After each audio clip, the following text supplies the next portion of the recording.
हमारा मन बहुत घबरा रहा है। पता नहीं जोधा बेगम किस परिस्थिति में होंगी। तुम्हें फिक्र करने की कोई जरूरत नहीं है। शहंशाह है वहाँ, जोधा बेगम महफूज रहेंगी।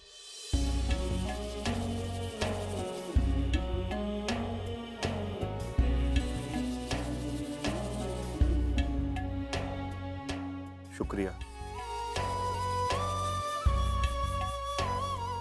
यहाँ बैठने से कोई फायदा नहीं, पता लगाना होगा कि जोधा गई कहाँ है।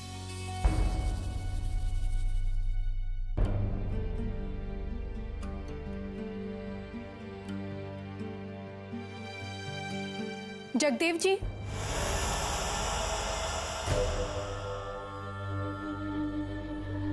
जगदेव जी,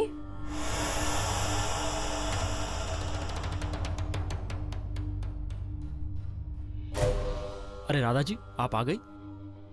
नमस्कार, आपकी ही प्रतीक्षा कर रहा था मैं। आशा है कि इस गरीब की झोपड़ी में आपको कोई कष्ट नहीं होगा।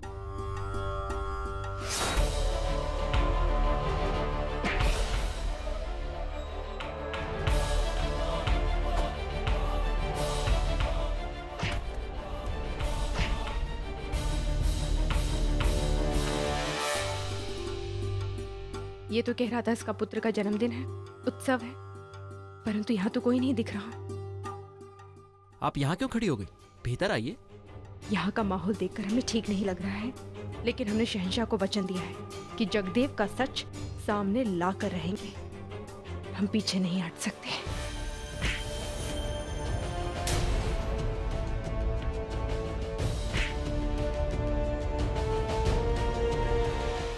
क्या सोच रही हैं आप राधा जी?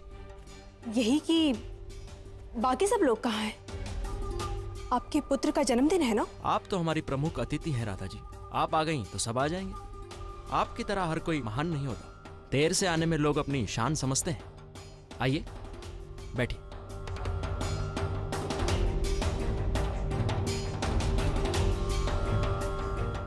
आपके पुत्र और पत्नी कहाँ हैं?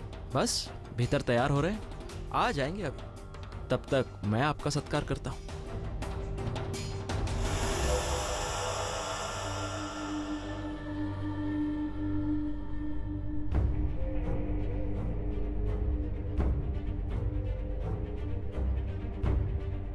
लीजिए राधा जी।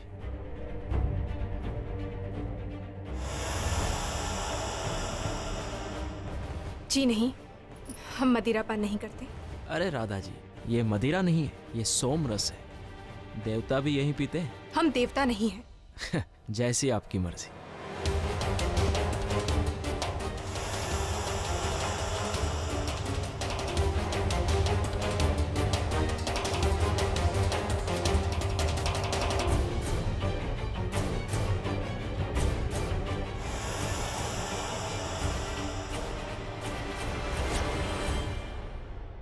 आराम से बैठिए राधा जी, इसे अपना ही घर समझिए।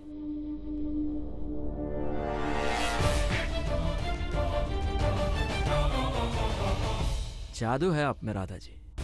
अब मेरा मतलब आपके उपचार में कुछ तो जादू है आपके हाथों में।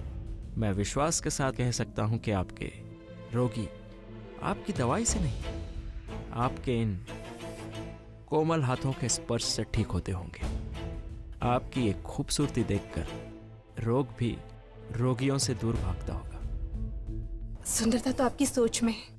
अब जो कुछ भी गांव वालों के लिए कर रहे हैं बहुत प्रशंसनीय है। इस अकाल के समय में भी न जाने कहां कहां से कितनी कठिनाइयों से आप अनाज का प्रबंध करते हैं। अब छोड़िए भी उन बातों को राधा जी। हमारी इच्छा है कि हम आपके लिए कुछ करें। मेरा मतलब है कि अनाज, दुर्लभ जड़ी बूटियां आपके समक्ष पेश कर सकते हैं। यदि आप भी हमारी थोड़ी मदद कर दें। हम समझे नहीं। समझाने के लिए तो हमें आपके और निकट आना होगा।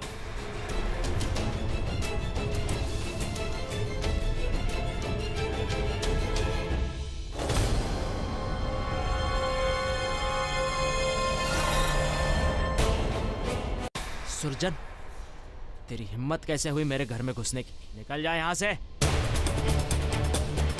आप बाहर प्रतीक्षा करें। परंतु उन्होंने कहा ना कि आप बाहर प्रतीक्षा करें। आपने अपना तरीका अपना लिया, लेकिन अब हम अपना तरीका अपनाएंगे। कहा था आपसे कि सीधी उंगली से बात नहीं बनेगी, उंगली टेढ़ी करनी पड़ेगी। अब हम उगलवाएंगे सच से। ये क्या है? अभी समझाता हूं तुझे। तू ऐसे नहीं मानेगा। भीमा, सत्तो, अरे कहाँ मर गए सब लोग? तेरी आवाज पर कोई नहीं आएगा जगदेव सेठ, सब गहरी नींद में सो रहे हैं। अच्छा, घबरा मत जगदेव सेठ, इतनी जल्दी नहीं मरेगा तू। अभी तक तुझसे बहुत सी बातें करनी है। बता वो अनाज कहाँ छुपाया है तूने? तुझे क्या लगा कि मुझे दोषी साबित करके तू बच जाएगा? बता शाही मदद से आने वाला अनाज कहाँ छुपाया हुआ है तूने, और शहंशाह का नाम क्यों बदनाम किया तूने? बता। सर्जन, तो बच के नहीं जा सकता, तुझे तो सजा दिलवाऊंगा मैं।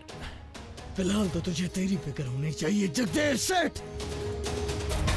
छोड़ दे, उतार मुझे नीचे, वरना पंचायत के आगे तेरी खाल उधड़वा दूंगा मैं। वो तो मैं भूल ही गया था। जब शरीर से खाल खींच ली जाती है तो उसका दर्द क्या होता है, ये मैं अब तुझे बताऊंगा।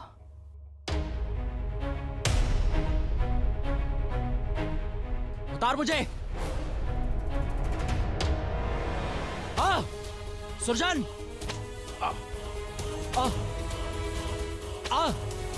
सुरजन छोड़ मुझे। मार डाला। अभी नहीं मरा है तू जगदेव, तुझे मरने नहीं दूंगा जब तक तू बताएगा नहीं कि वो अनाज कहाँ छुपाया है। तुझे मरने नहीं दूंगा मैं, तुझे मरने नहीं दूंगा मैं। बता, बता सच कि वो अनाज कहाँ छुपाया, बता। बताता हूँ सुरजन, बताता हूँ।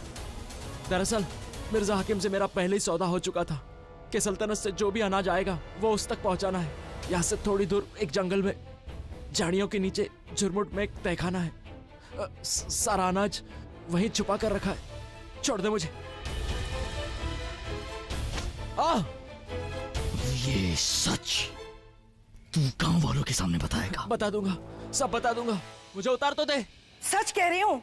राम राम, घोर कलयुग है। पहले जब केशव और अजहर ने बताया था कि राधा जी और सुरजन के बीच कुछ चल रहा है तो नहीं माना था मैंने, लेकिन आंखों देखी मक्खी तो नहीं निकली जा सकती ना। मुझे तो लगता है कि उस रात भी सुरजन राधा जी के पास दवा लेने नहीं, नैन लड़ाने गया था। क्या पता पहले से ही साठ गांठ हो। अब क्या होगा, कहीं जलाल और जोधा बेगम का राज ना खुल जाए। चल सबके सामने चल, सच बता, बता सच। ये सब क्या है सुरजन? जगदेव जी जैसे महान आदमी के साथ ये कैसा बर्ताव है तुम्हारा? अच्छा हुआ आप सब लोग यहाँ आए, मैं खुद से आप सबके सामने लाना चाहता था। तुम बोलोगे सुरजन? सबसे पहले सेठ जी को खोल दो और ये बताओ ये पुण्य आत्मा के साथ ये क्या अत्याचार किया है तुमने? जवाब दो सुरजन। क्योंकि ये उसी लायक है। ये क्या बताएगा? ये तो जबरदस्ती मेरे घर घुस गया था और मुझसे मारपीट की और मुझे बांध कर यहाँ लेकर आया। सच बताओ, बता सच। बस करो सुरजन, पहले ये बताओ कि तुम राधा जी के साथ क्या कर रहे थे? बताओ। आप गलत समझ रही हैं। चुप करो सुरजन, सच क्या है और गलत क्या है इसका निर्णय पंचायत करेगी।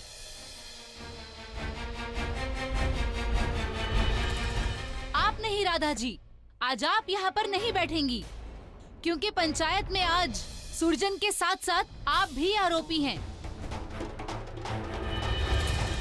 कौशल्या, बताओ तुमने क्या देखा? मैं जगदेव जी के घर के पास से जा रही थी, मैंने देखा दोनों छिपकर एक दूसरे के आलिंगन में थे।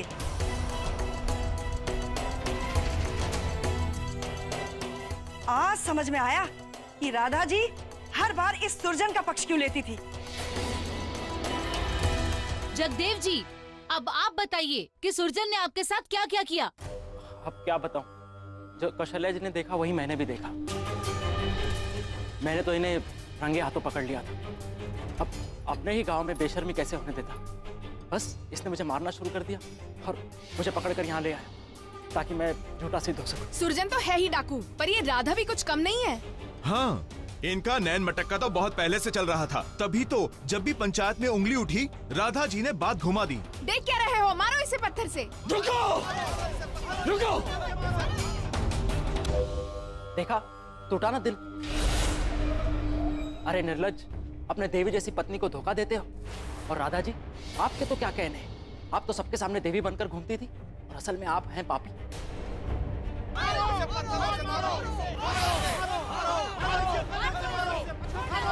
खामोश, खामोश।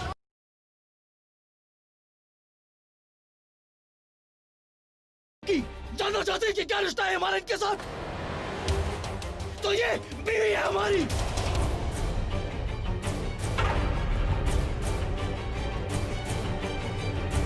ये मुगल सल्तनत की मरी मुसलमानी जोधा बेगम है और हम मुगल सल्तनत के शहंशाह जलालुद्दीन मोहम्मद अकबर हैं।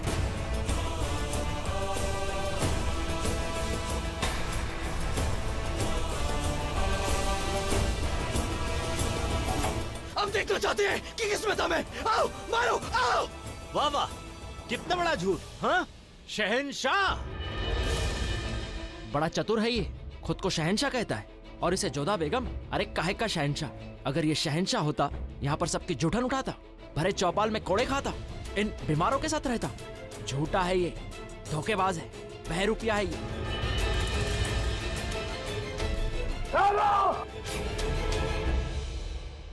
कोई भी आगे नहीं बढ़ेगा। खबरदार! बचने की कोशिश अब तुम करो जगदेव। अगर किसी ने शहंशाह और बेगम साहिबा की शान में गुस्ताखी की, वो अपनी जान से जाएगा। नहीं फजल साहब, इस वक्त हम हमारी आवाम से रूबरू हैं, उस आवाम से जो हमें पत्थर मारना चाहती है। कोई बात नहीं, इसमें इनकी कोई गलती नहीं है। इनके दिलों में जगदेव जैसे इंसानों ने जहर भरा है हमारे खिलाफ। देखिए, ये है आपके देवता जिसकी आप पूजा करते हैं, लेकिन असल में यही गद्दार हैं जिसने मुगल सल्तनत की तरफ से आ रही इमदाद को बीच में ही रोक दिया और इस इमदाद को हमारी दुश्मनों तक पहुंचाया।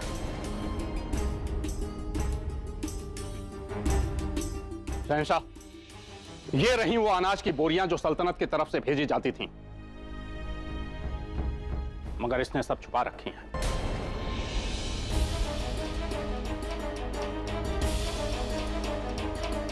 अब बताओ जगदेव, उस दिन हमारे खेमे में वो अनाज कहां से आया? शहंशाह, मुझे माफ कर दीजिए, मुझसे बहुत बड़ी गलती हो गई। मैं लालच में आ गया था। अगर तुमने ये गुनाह हमारे साथ किया होता तो शायद हम तुम्हें माफ भी कर देते, लेकिन तुमने ये गुनाह हमारी आवाम के साथ किया है। तुमने हमारी आवाम को भूखा मारा है, उनके दिलों में हमारे खिलाफ जहर भरा है। देखा आप सब लोगों ने? अब तो हमारी बात समझने की कोशिश करें आप सब लोग कि आपके शहंशाह ने एक बार भी चैन की सांस नहीं ली, दिन रात कोशिश की आपकी तकलीफों को दूर करने की। यहाँ तक कि जब ये पता लगा कि आप हमसे नफरत करते हैं, खुद मरी मुज़मानी ने यह फैसला किया कि वो आप लोगों के बीच में आप लोगों की तरह रहेंगे, आप लोगों की मदद करने के लिए। और आप लोगों ने उन्हीं की पाकीज़गी पे उंगली उठा दी। उनके साथ हम भी, रुकैया बेगम भी आप लोगों के बीच में आए, आप लोगों की तरह आप लोगों की मदद करने के लिए, ये जानने के लिए कि आप लोगों के लिए इमदाद पहुंची या नहीं। आप ये भूल कैसे गए कि आप हमारी आवाम है, आप हमारी औलाद है? तो एक बाप अपनी औलाद की तकलीफों से बेखबर कैसे होगा? अगर ऐसा है तो क्यों लिया गलत फैसला? क्यों जलाई हमारी फसलें? क्यों किया हमें बेघर? हाँ, हमने फसलों को जलाने का फैसला लिया क्योंकि उन फसलों में वो जानलेवा कीड़े पनप रहे थे। हम जानते हैं कि आप लोगों के अनाज का नुकसान हुआ है, तो हमने पुरजोर कोशिश की, यहाँ तक कि बाहर के मुल्कों से आप लोगों के लिए अनाज मंगवाया। और हाँ, हमने उस किले को बनवाने का फैसला लिया ताकि आप लोगों की हिफाजत हो सके, क्योंकि बार बार हो रहे दुश्मनों के हमलों से आप ही का नुकसान हो रहा था। जिनसे हमने जमीन ली उन्हें हमने मुआवजा दिया, बदले में जमीन दी। यकीन मानिए, हमारा दिन रात हमारी यही कोशिश थी कि हमारी आवाम आराम से रह सके। अरे आप लोग भी तो अपने घरों की मरम्मत करते हैं, तो कुछ नया बनाने के लिए कुछ पुराना तोड़ना ही पड़ता है। अगर ज़लज़ले की वजह से आप लोगों के घर टूटे हैं तो हमने भी चैन की सांस नहीं ली। हम अब भी यही कहेंगे कि हमारी दिन रात यही कोशिश होगी कि हम हमारी आवाम की तकलीफों को दूर कर सकें। और शुरुआत कर दी जगदेव जैसे गद्दारों को पकड़कर। शहंशाह, हमें माफ कर दीजिए, हमसे बहुत बड़ी गलती हुई शहंशाह। शहंशाह जलालुद्दीन मोहम्मद अकबर जिंदाबाद! शहंशाह जलालुद्दीन मोहम्मद अकबर जिंदाबाद! शहंशाह जलालुद्दीन मोहम्मद अकबर जिंदाबाद! मुगल सल्तनत जिंदाबाद! मुगल सल्तनत जिंदाबाद!